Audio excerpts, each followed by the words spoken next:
Good morning all of you. Today we will continue our 8th chapter class 11 subject biology. तो आज जो अपने last part जो इस चैप्टर का करने जा रहे हैं, लास्ट जितने भी आपको पता है कि ये चैप्टर थोड़ा लेंथी था तो अपने छोटे छोटे पार्ट्स के अंदर इनको कंप्लीट किया है।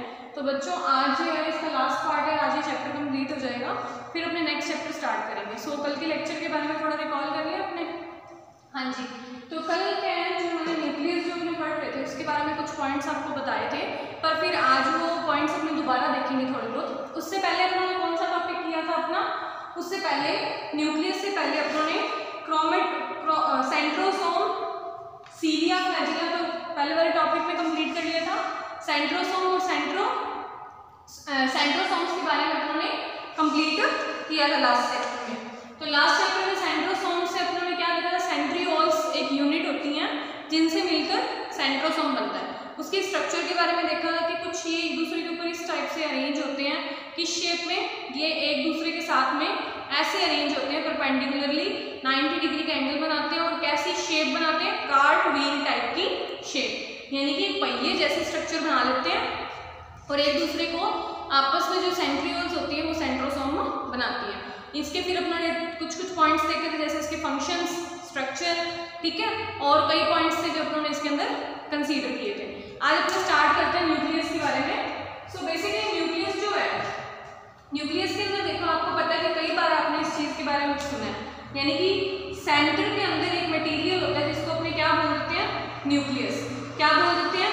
न्यूक्लियस। तो इसके अपनों ने डिस्कवरी के बारे में देखा था कि रॉबर्ट ब्राउन आए थे, उन्होंने एक ऐसी स्ट्रक्चर बताई थी नॉर्मल सेल की स्टेज में। सेल जब नॉर्मल स्टेज में होती है तो उसके अंदर उन्होंने बताया थी कि सेल के सेंटर में एक स्ट्रक्चर प्रेजेंट होती है जो अपने ऊपर डीएनए मटेरियल कंटेन करती है। फिर कई साइंटिस्ट आए, जिसके बाद में एक साइंटिस्ट और आए जिन्होंने क्या बताया? इसको स्टेन करवाया। क्या करवाया? स्टेन। स्टेन का मतलब समझते हो ना कि कोई डाई वगैरह उसको मटेरियल प्रोवाइड करवाया जिसके बेसिस पे फ्लेमिंग, साइंटिस्ट कौन से थे? फ्लेमिंग, जिन्होंने इसका नाम क्या रखा? क्रोमेटिन। अब एक आपको मैं बात बता दूं, क्रोमेटिन नेटवर्क की चीजें कब शो होती है? जब सेल जो होती है वो डिवीजन की स्टेज में होती है। कहाँ होती है? डिवीजन की स्टेज में, मतलब एक से दो पार्ट्स के अंदर जब वो डिवीजन में काम कर रही होती है उस टाइम पे क्रोमेटिन शो होते हैं या क्रोमोसोम्स शो होते हैं, ठीक है। इस चीज के बारे में आपको इसी पॉइंट में आगे बताऊंगी डिटेल में। फिर हम लोगों ने क्या देखा था? फिर हम लोगों ने इसके कुछ लेयर्स के बारे में बात की थी। पहले तो अपने किसकी बात की? डिस्कवरी की। डिस्कवरी अपने को पता चल गई कि किसने डिस्कवर किया, क्या क्या इसके अंदर साइंटिस्ट वगैरह आए थे, ठीक है। इसके बाद अपनों ने क्या देखा? एक इंटरफेज न्यूक्लियस की बात की थी। क्या की थी? इंटरफेज न्यूक्लियस की। नॉर्मली आप लोगों को मैंने बताया कि जब न्यूक्लियस डिवीजन स्टेज में नहीं होता, किसमें नहीं होता? डिवीजन स्टेज में नहीं होता, उसको अपने कौन सा न्यूक्लियस बोलते हैं? Interphase nucleus. उसके बाद में उन्होंने देखा था कि सेल जब डिवीजन की स्टेज में होती है उस टाइम पे उन्होंने न्यूक्लियस को क्या बोल दिया? क्रोमेटिन, ठीक है। उस टाइम पे उन्होंने क्या बोल दिया? Chromatin, when the cell is in division stage. समझ आ गया? फिर उन्होंने क्या पॉइंट्स देखे थे इसके अंदर? एक उन्होंने इसके अंदर एक मेम्ब्रेन से कवर्डेड या मैट्रिक्स जो थी इसके अंदर प्रेजेंट थी, जिसकी वजह से उन्होंने इसको क्या बोला था? एक पॉइंट आया था न्यूक्लियस। क्या आया था? न्यूक्लियराई, ठीक है। अगर सिंगुलर है यानी कि एक है स्ट्रक्चर तो अपन ने इसको क्या बोल दिया? न्यूक्लियोलस, ठीक है। अगर सिंगल है तो अपन ने क्या बोल दिया? न्यूक्लियोलस, क्लियर है। फिर अगर ये प्लूरल फॉर्म में था तो अपन ने न्यूक्लियाई बोल दिया, ठीक है। आगे देखते हैं अपने इसके अंदर। फिर मैंने आपको एक चीज बताई थी कि जब माइक्रोस्कोप के अंदर स्टडी की न्यूक्लियस से रिलेटेड, तब क्या देखा कि एक कवर टाइप स्ट्रक्चर पाई जाती है जिसको इन्होंने क्या बोल दिया? Nuclear envelope. न्यूक्लियर एनवेलप बोल दिया, यानी कि कवरिंग होती है जिसको इन्होंने न्यूक्लियर एनवेलप का नाम दे दिया। उसके बाद में क्या था? उसके बाद में मैंने आपको बताया था कि कुछ लेयर से कंसिस्ट होता है। क्या होता है? दो स्पेस होता है इसके बीच में, जैसे न्यूक्लियस और साइटोप्लाज्म के बीच में एक लेयर होती है, उसको आपको मैंने क्या बताया था? Perinuclear space. क्या बताया था? पेरीन्यूक्लियर स्पेस, जो कहाँ पे प्रेजेंट होता है? न्यूक्लियस के बाहर और साइटोप्लाज्म के बीच में एक लेयर होती है, ठीक है। और क्या बताया था आपको? आज अपने इसके आगे कंटिन्यू करना स्टार्ट करते हैं। अब मैंने इसके बाद आपको बताया था कि outer membrane membrane endoplasmic reticulum के साथ जुड़ी होती है न्यूक्लियस की, जिसके ऊपर राइबोसोम्स प्रेजेंट होते हैं। ठीक है, इसी के बेसिस पे अपनों ने इससे पहले सारा कुछ क्लियर किया था कि rough endoplasmic reticulum, smooth endoplasmic reticulum, सब इसी के बेसिस पे किए थे। उसके बाद देखो फिर अपनों ने क्या बताया था, इसके ऊपर माइन्यूट पोर्स प्रेजेंट होते हैं। क्या होते हैं? माइन्यूट पोर्स प्रेजेंट होते हैं, which are formed by fusion of two membranes. किसके फ्यूजन से बनते हैं? जो दो मेम्ब्रेन के फ्यूजन से क्या बनते हैं? पोर्स प्रेजेंट होते हैं लेयर्स के ऊपर। समझ आ गया? फिर देखो आगे क्या था, उन्होंने क्या देखा था, अब मूवमेंट जो होते हैं न्यूक्लियर जो पोर्स होते हैं उनके बीच में आरएनए और प्रोटीन के मॉलिक्यूल्स जो होते हैं दोनों डायरेक्शन में मूव करते हैं। क्या करते हैं? अब ये जो दो लेयर्स थी इनके बीच में क्या था कि जो पोर्स प्रेजेंट होते हैं इनके थ्रू आरएनए के मॉलिक्यूल और प्रोटीन, आरएनए के मॉलिक्यूल और प्रोटीन दोनों क्या करते हैं? मूवमेंट करते हैं। क्या करते हैं? मूवमेंट, यानी कि दोनों ही मॉलिक्यूल दोनों डायरेक्शन में, एक तो करता है सेल की वॉल की तरफ मूवमेंट, दूसरा करता है साइटोप्लाज्म की, यानी कि अंदर की तरफ मूवमेंट करना स्टार्ट करता है। सो फ्यूजन के बाद में जब दो लेयर्स का फ्यूजन हो जाता है आउटर और इनर का, उसके बाद में इसके ऊपर आरएनए और प्रोटीन के मॉलिक्यूल्स जो होते हैं पोर्स के थ्रू दोनों डायरेक्शन के अंदर साइटोप्लाज्म में मूव करना स्टार्ट कर देते हैं। ठीक है, फिर देखो नॉर्मली क्या होता है, हर एक सेल में एक न्यूक्लियस प्रेजेंट होता है। आपको ये चीज पहले से पता है कि हर एक सेल के अंदर सिर्फ एक ही न्यूक्लियस प्रेजेंट होता है जो डीएनए मटेरियल भी कंटेन करता है और कुछ अदर ऑर्गेनिल्स भी अपने ऊपर रखता है। ठीक है, उसके बाद अपने चलते हैं कुछ पॉइंट्स की तरफ। देखो क्या होता है, कुछ सेल्स के अंदर क्या ऑब्जर्व किया, कुछ सेल्स के अंदर क्या होता है कि न्यूक्लियस प्रेजेंट नहीं होता, कईयों के अंदर क्या होता है? न्यूक्लियस प्रेजेंट नहीं होता।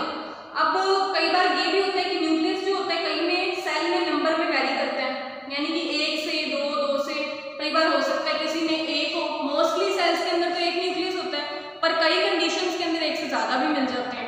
ठीक है, पर इस सेल के हर एक सिचुएशन के अंदर सेल जो है वो लिविंग ही होती है। क्या होती है? लिविंग ही होती है। इसके बाद अपने देखते हैं एक टर्म और आई है जिसको अपने क्या बोला, ये पॉइंट्स आपको क्लियर है, कल भी अपने देखा है इसके बारे में। आगे अपने कुछ पॉइंट्स को कंटिन्यू करते हैं। सबसे पहले तो है इसके अंदर अपनों ने एक मैट्रिक्स टाइप की जो बन रही है, इसको माइक्रोस्कोप अपने स्टडी करेंगे तो क्या होता है, एक मैट्रिक्स प्रेजेंट होता है जिसको अपने क्या बोलते हैं? न्यूक्लियोप्लाज्म। याद रखनी ये चीज, न्यूक्लियोप्लाज्म प्रेजेंट होता है जो क्या कंटेन करता है? मैट्रिक्स, और जिसके अंदर न्यूक्लियोप्लाज्म के अंदर, अब इस नाम को अलग अलग करके देखो, न्यूक्लियस और प्लाज्मा। न्यूक्लियस के अंदर जो प्लाज्मा प्रेजेंट होता है उसको क्या बोल देते हैं? न्यूक्लियोप्लाज्म। ये चीज आपने याद रखनी है। ठीक है, अब ये जो मैट्रिक्स यानी न्यूक्लियोप्लाज्म जो होता है ये क्या क्या कंटेन करता है अपने अंदर? इसके अंदर न्यूक्लियोलस यानी कि और क्रोमेटिन प्रेजेंट होते हैं, हैविंग न्यूक्लियोलस एंड क्रोमेटिन। ये चीज आपने याद रखनी है। ठीक है, ये चीजें न्यूक्लियोप्लाज्म के अंदर प्रेजेंट होती है। अब ये जो न्यूक्लियोलस, मैंने आपको ये चीज बताई थी, जब सिंगल न्यूक्लियस प्रेजेंट होता है उसको अपने न्यूक्लियोलस बोलते हैं, और जब एक से ज्यादा के नंबर में प्रेजेंट होता है तो अपने क्या बोलते हैं? न्यूक्लियोलाई। याद है ना, ये चीज अभी बताई मैंने आपको। तो न्यूक्लियोलाई जो होती है, जो न्यूक्लियस होता है ये कैसा होता है? स्फेरिकल, यानी कि राउंड शेप का। समझ आ गया? और इसके अंदर देखो कुछ पॉइंट्स देखते हैं अपने। स्फेरिकल स्ट्रक्चर होती है जो न्यूक्लियोप्लाज्म के अंदर प्रेजेंट होती है। अब देखो आगे देखते हैं अपने कुछ न्यूक्लियस जो होता है उसके अंदर क्या होता है। अब ये जो न्यूक्लियोप्लाज्म होता है, क्या होता है? न्यूक्लियोप्लाज्म जो स्ट्रक्चर है ये कोई भी मेम्ब्रेन बाउंडेड स्ट्रक्चर नहीं है, यानी कि मेम्ब्रेन बाउंडेड स्ट्रक्चर नहीं होती, सिंगल होती है, फ्री फॉर्म में होती है।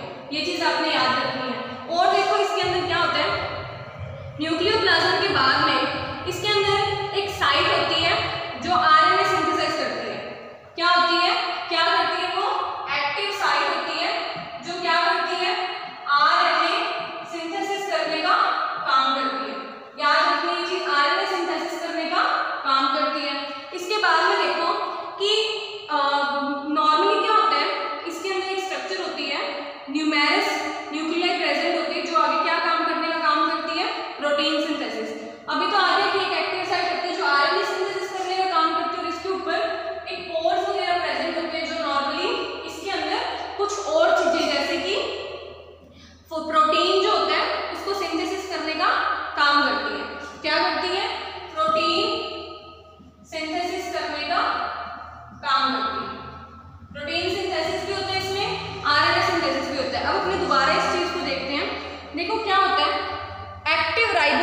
साइट होती है जो क्या करती है, आरएनए सिंथेसिस करने का काम करती है, और कुछ लार्ज यानी कि बड़ी और न्यूमेरस न्यूक्लियाई और प्रेजेंट होती हैं स्ट्रक्चर्स जो क्या काम करती है, प्रोटीन सिंथेसिस करने का काम करती है।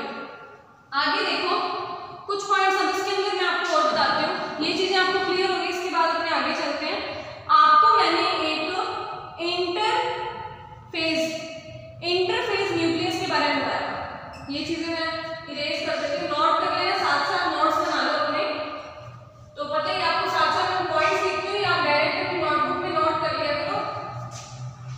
हाँ जी, तो मैंने आपको एक न्यूक्लियस के बारे में बताया था, इंटरफेज न्यूक्लियस। अभी बता के हटी हूँ मैं आपको, तो क्या है ये इंटरफेज न्यूक्लियस? ऐसा न्यूक्लियस होता है जब वो सेल डिवीजन की स्टेट में नहीं होती। किस में नहीं होती? डिवीजन की स्टेट में नहीं होती। अब इंटरफेज न्यूक्लियस के बाद में जब सेल जो होती है, अगर वो सेल डिवीजन के स्टेट में है, सेल जो है डिवीजन के स्टेट में है, यानी ये तो है जब सेल डिवीजन के स्टेट में नहीं है, अगर सेल डिवीजन के स्टेट में, उसको क्या बोला था हम लोगों ने? क्रोमोसोम्स। क्या बोल दिया? Chromosomes when cell in the stage of division. समझ आ गया? जब सेल डिवीजन के स्टेट में है तो उस टाइम पे क्या बोला जाता है न्यूक्लियस को? क्रोमोसोम्स। ठीक है, यानी कि न्यूक्लियस के प्लेस पे उस टाइम क्या आ जाते हैं? क्रोमोसोम्स। क्रोमोसोम्स सिर्फ तभी दिखाई देते हैं जब सेल किसमें होती है? डिवीजन की स्टेट में। ये चीज आपको मैं बार बार बता रही हूँ, न्यूक्लियस उस टाइम दिखाई देता है जब सेल डिवीजन की स्टेट में नहीं होती, और क्रोमोसोम तब दिखाई देते हैं जब सेल डिवीजन की स्टेट में प्रेजेंट होती है। ठीक है, ये चीज में कंफ्यूज नहीं होना। अब देखो क्या होता है, क्रोमेटिन्स जो प्रेजेंट होते हैं, यानी कि जो क्रोमोसोम्स होते हैं, वो क्या कंटेन करते हैं? डीएनए और कुछ बेसिक प्रोटीन्स कंटेन करते हैं। क्या करते हैं? They contain DNA and some basic protein जो सेल की डिवीजन में हेल्प करते हैं। समझ आ गया? ये चीज नोट कर लो आप। तो इसके अंदर जो प्रोटीन होते हैं, सबसे इंपॉर्टेंट बात, जो बेसिक प्रोटीन इसमें प्रेजेंट होते हैं उसको क्या बोला जाता है? सबसे इंपॉर्टेंट चीज हिस्टोन प्रोटीन। क्या नाम होता है उसका? Histone protein. हाँ जी, तो एक नंबर के क्वेश्चन या डायरेक्ट नीट के एग्जाम में मल्टीपल चॉइस क्वेश्चन के अंदर ही आता है, तो आपको ये चीज ध्यान रखनी कि हिस्टोन प्रोटीन जो होता है ये बेसिक प्रोटीन होता है जो क्रोमोसोम्स के ऊपर प्रेजेंट होता है। अब देखो आप लोगों को पता है कि डीएनए जो होता है उसको तो उन्होंने क्या बोल दिया? Histone protein. इसके अंदर क्या होता है? अब ये वाले जो प्रोटीन थे, यानी कि जो डीएनए था, ये तो किस तरह का था? इसके अंदर क्या था कि प्रोटीनियस पार्ट था। कैसा था ये? प्रोटीनियस पार्ट था। कुछ जो होते हैं, कुछ ऐसी चीजें भी प्रेजेंट होती हैं जो कैसी होती हैं? Non proteinaceous. उनको क्या बोला जाता है? RNA molecule. क्या बोला जाता है? RNA molecules. यानी कि क्रोमोसोम के ऊपर जो प्रोटीनियस स्ट्रक्चर्स प्रेजेंट होते हैं उसको अपने क्या बोल देते हैं? डीएनए। और जो नॉन प्रोटीनियस स्ट्रक्चर्स होती हैं उनको अपने क्या बोल देते हैं? आरएनए। ठीक है, अब ये प्रेजेंट किसपे होते हैं? क्रोमोसोम्स पे। डीएनए भी प्रेजेंट होते हैं, आरएनए भी प्रेजेंट होते हैं। बस फर्क इतना है, डीएनए जो होते हैं वो बेसिक प्रोटीन्स होते हैं, आरएनए जो होते हैं वो बेसिक प्रोटीन्स नहीं होते, यानी कि वो नॉन प्रोटीनियस पार्ट होता है। अब देखो क्या होता है, एक सिंगल सेल जो ह्यूमन के अंदर है उसके अंदर ये चीज आपने ध्यान रखनी है, सबसे इंपॉर्टेंट पॉइंट है, मैं यहाँ पे लिखने जा रही हूँ जो कि एक ह्यूमन के अंदर, ह्यूमन बीइंग के अंदर 2 metre long thread like DNA की स्ट्रक्चर होती है। क्या होती है? याद रखना है आपने, 2 मीटर तक लॉन्ग होती है वो, 2 मीटर तक लॉन्ग डीएनए की स्ट्रक्चर होती है जो क्या कंटेन करती है अपने ऊपर? 46 जेनेटिक मटेरियल, 46 क्रोमोसोम प्रेजेंट होते हैं जिसके ऊपर कितने होते हैं? 46 क्रोमोसोम्स, यानी कि 23 पेयर। ये चीज आपने 10th में भी पढ़ी हुई है। ठीक है, ये वही है जो आपने 10th में देखा था। क्या देखा था? 22 प्लस XY और 22 प्लस XX, ये देखा था ना? तो हाँ, ये जो अपने सेक्स डिटर्मिनेशन के अंदर ये रेशियो पढ़ा था उसके अंदर भी यही चीज थी, और एज इट इज यही यहाँ पे, यानी कि जो ह्यूमन बॉडी के अंदर डीएनए प्रेजेंट होता है 2 मीटर तक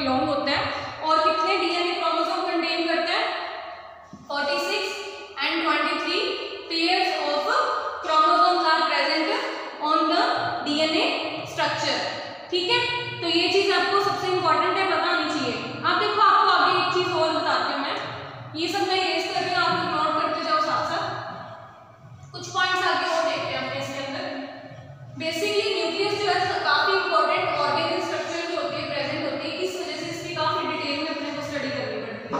तो अपने नेक्स्ट पॉइंट देखते हैं इसके अंदर। देखो क्या होता है, हर एक जो क्रोमोसोम होता है, जो क्रोमोसोम होता है वो कहाँ, उसके ऊपर क्या होती है, कंस्ट्रक्शन साइट प्रेजेंट होती है। क्या होती है, एक कंस्ट्रक्शन साइट प्रेजेंट होती है, construction site present on the chromosome. अब आप लोग सोच रहे होंगे कि ये जो साइट है इसका कोई ना कोई नाम भी होता होगा। हाँ बिल्कुल, तो इसको अपने क्या बोलते हैं, सेंट्रोमियर। क्या बोला जाता है, सेंट्रोमियर। ये चीज आपको याद रखनी है कि सेंट्रोमियर क्या होता है, एक कंस्ट्रक्शन साइट होती है जो क्रोमोसोम के ऊपर प्रेजेंट होती है। अब देखो ये जो सेंट्रोमियर्स जो होते हैं ये अलग अलग स्ट्रक्चर्स के भी होते हैं। क्या होते हैं, अलग अलग स्ट्रक्चर्स के भी होते हैं। अब बेसिकली जिस स्ट्रक्चर के होते हैं इसको क्या बोला जाता है, मान लो कि नॉर्मल सेल के अंदर कैसे होते हैं, ये डिस्क शेप, कैसे डिस्क शेप के होते हैं, जिस वजह से इसको क्या नाम दिया जाता है, स्पेशली डिस्क शेप होने की वजह से इसको अपने बोलते हैं काइंटोकोर्स। काइंटोकोर्स बोला जाता है इसको, ठीक है, काइंटोकोर्स बोला जाता है। अब ये जो स्ट्रक्चर होती है, आप लोगों को जब मैं क्रोमोसोम्स के बारे में बताऊंगी तो उसके अंदर आप लोगों को डिटेल में पता चलेगा कि ये स्ट्रक्चर कहाँ पे प्रेजेंट होती है। तो एक साइड में हम डायग्राम देख लेते हैं, इसके ऊपर ये डिस्क शेप की ऐसी स्ट्रक्चर प्रेजेंट होती है। क्या होती है, एक ऐसी स्ट्रक्चर प्रेजेंट होती है, इसको क्या बोलते हैं, नीटोकोर। ठीक है, ये कैसी शेप है, डिस्क शेप। ये चीज आपने याद रखनी है, ठीक है। डायग्राम वैसे तो आपकी बुक में भी बना हुआ है, पर फिर आपको इजीली समझ आ जाएगा। अब आगे देखो, इसी के बेसिस पे 4 टाइप में डिवाइडेड होते हैं। किसमें होते हैं, 4 टाइप्स में डिवाइडेड होते हैं। पहला नाम देखते हैं अपने इसके अंदर, मेटासेंट्रिक। पहला कौन सा है, मेटासेंट्रिक। सेकंड वन इज सब मेटासेंट्रिक। दूसरे का नाम क्या है, सब metacentric. And third one is acrocentric. तीसरे का नाम क्या है, acrocentric. And fourth one is telocentric. Telocentric, ठीक है। अब इसके बारे में देखते हैं, अपने चारों के जो पार्ट्स अपने देखे हैं इसके बेसिस पे अपने देखते हैं इनको। अब ये जो उन्होंने क्रोमोसोम्स को क्लासिफाई किया है, क्या किया है, पोजीशन के बेसिस पे। याद रखना आपने, क्रोमोसोम को किस बेसिस पे डिवाइड किया उन्होंने, on the basis of position. Chromosome के अंदर जो ये डिस्क शेप का न्यूक्लियोकोर प्रेजेंट था, ये तो उन्होंने देख लिया। अब क्रोमोसोम की कैसे स्ट्रक्चर होती है उसके बेसिस पे, पोजीशन के बेसिस पे उन्होंने इसको 4 पार्ट्स में डिवाइड किया। मेटासेंट्रिक जो होता है उसका डायग्राम मैं आपको बता दूं। मेटासेंट्रिक का डायग्राम देखते हैं अपने, इसके डायग्राम के साथ साथ आपको इनका पता चल जाएगा कि स्ट्रक्चर कैसी होती है।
दो इक्वल हाफ्स के अंदर जो है आर्म डिवाइड हो जाती है।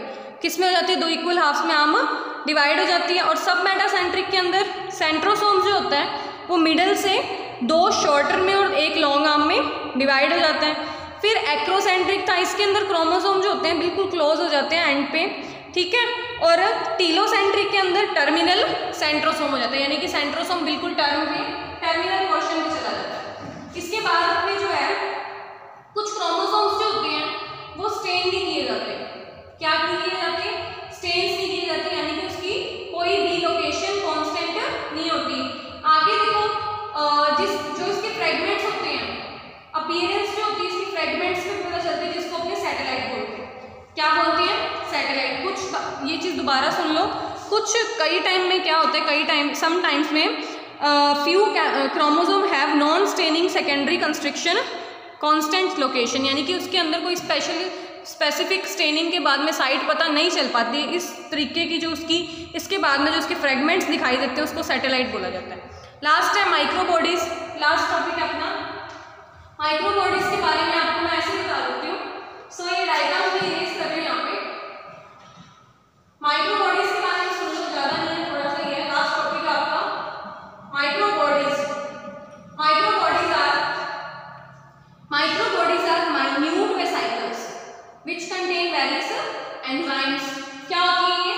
स्मॉल या बोलो माइन्यूट वेसिकल्स होती हैं which contains enzyme and some proteins etc। ठीक है, तो ये क्या था? माइक्रोबॉडीज। न्यूक्लियस के बारे में एक पॉइंट आपको क्लियर हो गया होगा। क्रोमोसोम की उनकी पोजीशन के बेसिस पे स्ट्रक्चर भी क्लियर है। तो ये सारी चीजें कंप्लीट हो चुकी हैं।